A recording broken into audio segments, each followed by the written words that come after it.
Hola, mi nombre es Daniela Margarita Rodríguez de Anda. Actualmente me encuentro estudiando en la Universidad Virtual del Estado de Guanajuato. Me encuentro estudiando una licenciatura en Derecho. El nombre del módulo que estoy cursando es Sociedades y Contratos Mercantiles. Mi número de matrícula es 21003259. El nombre de mi asesor es la licenciada Beatriz Soledad Sierra Espinosa. Este es el reto 5 y se llama Aplicación práctica de la norma a los contratos mercantiles internacionales. Nos piden que analicemos el siguiente caso.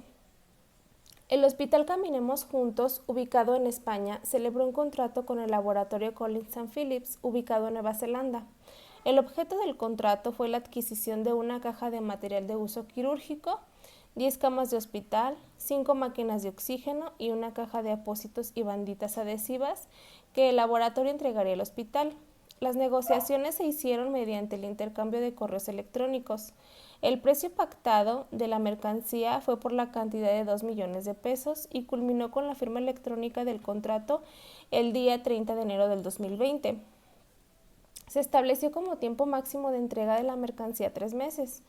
En el mes de junio del 2020, al llegar la mercancía, el personal del hospital revisa la entrega y hace las siguientes anotaciones. Se recibió una caja de material de uso quirúrgico, una caja de abatelenguas y aplicadores, 4 máquinas de oxígeno y el embalaje de 3 de las 10 camas del hospital estaban defectuosas. Nos piden que analicemos este caso y contestemos unas preguntas. La primera pregunta es: ¿qué tipo de contrato mercantil celebraron las partes? Es un contrato de compraventa internacional, pues las partes residen en estados y países diferentes. Podemos encontrar esta definición en el artículo 1 de la Convención Interamericana sobre el Derecho Aplicable a los Contratos Internacionales. Este contrato de compraventa también se ajusta al artículo 3, así como al artículo 7 de la Convención de las Naciones Unidas, mismos que se refieren a la compraventa internacional. Es un acuerdo realizado entre dos o más personas con el principal motivo de poder crear, transferir o modificar derechos u obligaciones. Una de estas partes es el vendedor, que se encuentra establecido en otro país y que está obligado a vender y entregar el producto lícitamente de acuerdo a lo establecido en el contrato. La otra persona participante es el comprador, que se obliga a pagar el precio pactado en el convenio y que además recibirá la mercancía como se establece en perfectas condiciones y con las garantías correspondientes del mismo. La pregunta número 2 es: ¿se puede considerar de carácter internacional y por qué? Bueno, yo considero que sí, es de carácter internacional, ya que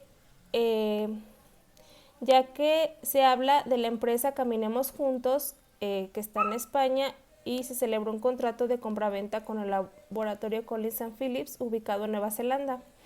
De acuerdo con el artículo 1 de la Convención Interamericana sobre el Derecho Aplicable a los Contratos Internacionales, el cual menciona que se entenderá que un contrato es internacional si las partes del mismo tienen residencia habitual o su establecimiento en estados diferentes, o si el contrato tiene contactos objetivos con más de un estado parte.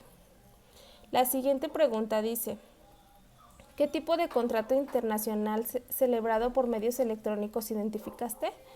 Argumenta tu respuesta. Bueno, yo aquí identifiqué que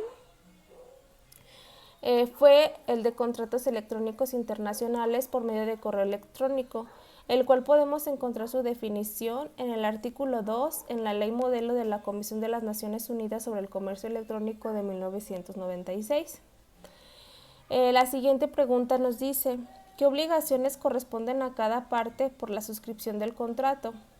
Podemos encontrar las obligaciones desde el artículo 30 hasta el artículo 52 de la Convención de las Naciones Unidas sobre los contratos de compraventa internacional y de mercaderías. Algunas de estas obligaciones son de quien vende son entregar los objetos vendidos y su documental, y como lo dispone el contrato, así como la fecha y lugar y plazo determinados en el mismo. Las obligaciones de quien compra las encontramos en el artículo 50 y hasta el artículo 63 de la misma Convención de las Naciones sobre los contratos de compra-venta internacionales y de mercadería. Las obligaciones de quien compra las encontramos en el artículo 53 hasta el 60. De la misma convención, estas obligaciones son pagar el precio en la fecha y lugar convenidos en el contrato. Cabe mencionar que si el comprador no cumple con lo estipulado, el vendedor puede fijar un plazo razonable para que él lo haga. La siguiente pregunta es, las partes no señalaron legislación alguna, entonces, ¿cuál debe aplicarse? En este caso existen distintos instrumentos internacionales que se dedican a regular los contratos internacionales, como lo son los convenios aplicables a los contratos contractuales, la Convención de las Naciones Unidas sobre los contratos de compraventa internacional de mercaderías, la Convención Interamericana sobre los derechos aplicables a los contratos internacionales del 94, entre otros. La siguiente pregunta es, considerando que la recepción de la mercadería no fue acorde a lo que se celebró en el contrato, ¿qué opciones crees que tenga el hospital frente al contrato? En este caso no se menciona si ya se aplicó el pago a la mercancía. En caso de que no se hubiese efectuado, aún el hospital puede rescindir del contrato. Esto de acuerdo con el artículo 53 de las Naciones Unidas sobre los contratos de compraventa internacional de mercaderías. En caso de que el pago ya fuese efectuado, el hospital puede solicitar una indemnización. Esto acorde con los artículos 74 y 77 de la Convención de las Naciones Unidas sobre los contratos de compraventa internacional y mercaderías. ¿Crees que procede la cancelación del contrato? Sí, si así lo decidieran ambas partes, sí es posible, y sí procede la cancelación del contrato, pues existe incumplimiento de una de las partes. Esto de acuerdo al artículo 29 de la Convención de las Naciones Unidas sobre los contratos de compraventa y mercaderías. En caso de que ambas partes no acordesen la cancelación, el hospital podría realizar los actos para dejar inválido el contrato. Bueno, ya por último me pide dar una conclusión. Que enuncie las cláusulas, ¿crees que podrían ser aplicables al contrato celebrado entre el Hospital Caminamos Juntos y el laboratorio Collins & Phillips para prevenir futuros conflictos? A manera de conclusión les menciono algunas cláusulas importantes para evitar conflictos en el contrato del Hospital Caminemos Juntos y Collins & Phillips.